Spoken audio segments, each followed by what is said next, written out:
Hello children, hope you have completed your work up to useful microorganisms. So before we start harmful microorganisms, let us revise the previous topic. First of all, we have discussed what are microorganisms. तो उसमें हमने क्या सीखा था? Microorganisms वो organism होते हैं जो नेकेड आई से नहीं देखे जा सकते. उनको देखने के लिए माइक्रोस्कोप या मैग्नीफाइंग ग्लास की ज़रूरत पड़ती है. माइक्रो ऑर्गेनिज़म्स दोनों तरह के हो सकते हैं, हार्मफुल भी और यूज़फुल भी. हमने कुछ यूज़फुल माइक्रो ऑर्गेनिज़म्स के बारे में भी पढ़ा और हमने ये भी पढ़ा कि माइक्रो ऑर्गेनिज़म्स कितने तरह के होते हैं, जिसमें हमने पढ़ा था कि प्रोटोजोआ होते हैं, फंगी होते हैं, इस तरह के कई माइक्रो ऑर्गेनिज़म्स होते हैं. So let us start our new topic, harmful micro organisms. So some microorganisms cause disease in plants and animals. Such disease causing microorganisms are called pathogen. तो क्या समझे इसमें कि कुछ माइक्रोऑर्गेनिजम्स जो हैं वो प्लांट्स और एनिमल्स में डिजीज़ कॉज करते हैं. ऐसे माइक्रोऑर्गेनिजम्स को पैथोजन कहा जाता है. Some microorganisms grow in food substances and produce toxic substances and makes the food poisonous. जैसे आपने देखा होगा कि कभी कभी क्या होता है, ब्रेड के ऊपर फंगस जम जाता है. जैसे वो धीरे धीरे सड़ रहा होता है तो उसमें फंगस हो जाता है. तो ये क्या है? माइक्रो ऑर्गेनिजम्स है. They grow in food substances and produce toxic substances. और उसमें वो टॉक्सिन क्रिएट करता है जिससे कि वो धीरे धीरे सब्सटेंस क्या हो जाता है, फूड क्या हो जाता है, टॉक्सिक हो जाता है. और उसको हम फूड पॉइजनिंग भी कहते हैं. और ऐसा फूड खाने से, वो फूड सड़ रहा है, वैसा फूड खाने से हम बीमार पड़ सकते हैं, इवन डेथ तक हो सकती है.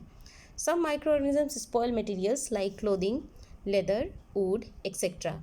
और आपने ये भी देखा होगा कभी कभी बारिश के दिनों में कि आपके लेदर के जो शूज़ होते हैं या आपके जो क्लोथ्स होते हैं, अगर उसमें हल्का भी मॉइस्चर रह गया, वो ठीक से नहीं सूखा, तो उसमें स्पॉट्स आ जाता है, या उस पर कहने का मतलब उस पर माइक्रो ऑर्गेनिजम्स ग्रो कर जाते हैं. तो ऐसे में आपको वो दिखाई देता है, वाइट वाइट पैचेज हो जाता है या कुछ ग्रीन पैचेज आ जाता है.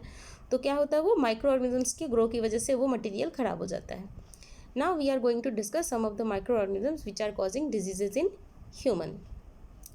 Disease causing microorganisms enter our body through air, water, food, contact और insects.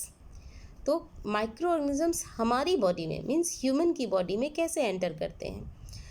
एयर के थ्रू, वाटर के थ्रू, फूड के थ्रू, कांटेक्ट के थ्रू और इंसेक्ट्स के थ्रू भी वो हमारी बॉडी में आते हैं. These micro organisms are called pathogen.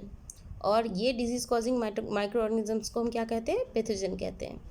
Diseases which can spread from an infected person to a healthy person are called communicable disease. तो ऐसा डिजीज़ जो किसी एक आदमी से दूसरे आदमी को होता हो, तो उसको हम किस तरह का डिजीज़ कहते हैं? Communicable disease. ठीक है. तो कैसे? मान लीजिए कि वो डिजीज़ पहले ही किसी आदमी को है और उस आदमी से वो किसी भी थ्रू, जैसे एयर के थ्रू, वाटर के थ्रू, फूड के थ्रू, कांटेक्ट के थ्रू या इंसेक्ट के थ्रू किसी हेल्दी पर्सन तक आता है और फिर वो हेल्दी पर्सन को भी बीमार कर देता है, तो ऐसे डिजीज़ को हम क्या कहेंगे? Communicable disease. Example, cholera, common cold, chicken pox, tuberculosis etcetera. Some insects and animals act as carriers of disease causing microbes. जैसे house fly, female Anopheles mosquito, malaria, female Aedes mosquito for dengue fever, etc. So you can see here in this diagram female Anopheles mosquito or Aedes mosquito. So they are biting, and after biting how it spreads in the body, and after spreading how it goes to the next healthy person and infect the other person. Disease causing microorganisms in plant. Plant में भी micro organisms की वजह से कई सारे disease होते हैं. जैसे किस प्लांट्स में होते हैं? Rice, wheat, potato, sugar cane, apple, orange etcetera. These diseases reduce crop yield. They can be controlled by using chemicals which kill the microbes. तो क्या होगा अगर प्लांट में किसी तरह का डिजीज़ हो गया किसी माइक्रो ऑर्गेनिजम्स की वजह से? तो ऐसे केस में क्या होगा? क्रॉप का जो प्रोडक्शन होना चाहिए वो ठीक तरीके से नहीं हो पाएगा, यानी कि हमारा जो क्रॉप प्रोडक्शन है वो कम हो जाएगा, रिड्यूस हो जाएगा। तो इससे बचने के लिए हम क्या कर सकते हैं, हमें माइक्रोब्स को किल करना पड़ेगा। तो हम कुछ केमिकल्स यूज़ करते हैं जिससे वो माइक्रोब्स मर जाएं। Some common human diseases caused by microorganisms. So here the example you can see, this is the example of some of the diseases and causative microorganisms. For example, chickenpox, polio, measles, hepatitis B, tuberculosis, thyroid, cholera, malaria, and their causative organism and the mode of transmission also given here. So you have to remember this table. Another one, some common plant disease caused by microorganisms. Here also you have some of the diseases: citrus canker, rust of wheat, yellow mosaic of okra, okra means vindi, and the causative organism, respective causative organism and their mode of transmission, air और water के through. तो ये दोनों table आपको याद करना है।